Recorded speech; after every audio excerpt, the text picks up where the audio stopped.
The hidden structure of a pure gem, revealed by modern technology. Namibia produces some of the finest quality diamonds in the world. The stones are washed from South Africa, down the Orange River, into the sea. Millions of years of tumbling through the water means that only the best survive. Namdeb is the largest mining company in the country, with a turnover of some $600 to $800 million.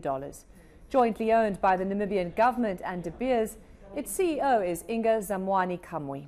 There's a mixed production from both the land and the sea.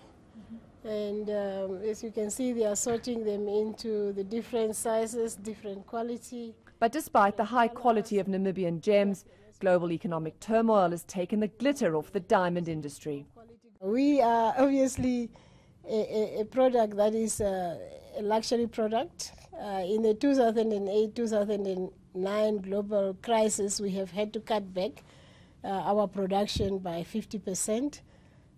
This year, of course, we are looking at producing in line with demand. We know that we are producing for consumers that are out in the world there. And when there is a slowdown, when the global economy is fragile as it is, people are thinking very carefully before they spend their hard-earned money and savings. So we have to be responsive, we have to be flexible, and to produce in line with demand.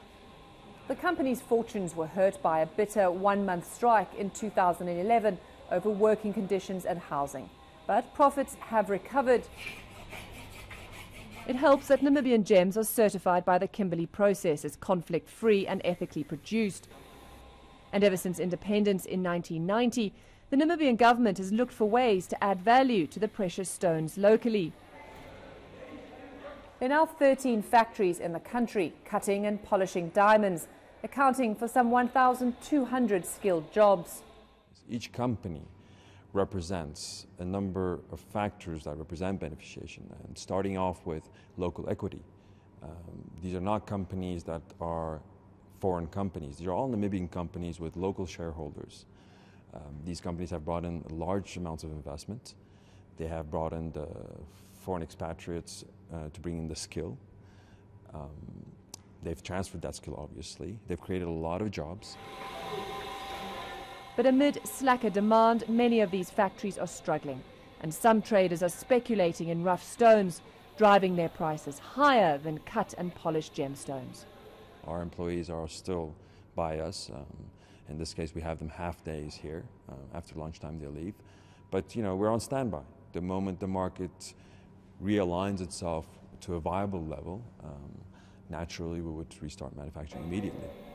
If this lasts, obviously the industry would be in more difficulty. And I think the most susceptible part of the industry will be manufacturing in producing countries. The process is called beneficiation, refining the ore into the polished product. One of the industry's problems is that the costs are higher than in the growing and competitive markets of India and China, and productivity is lower. Namibians know too that diamonds aren't forever. We are mining a finite resource, and there will come a time when it will be depleted, but that time has not yet arrived.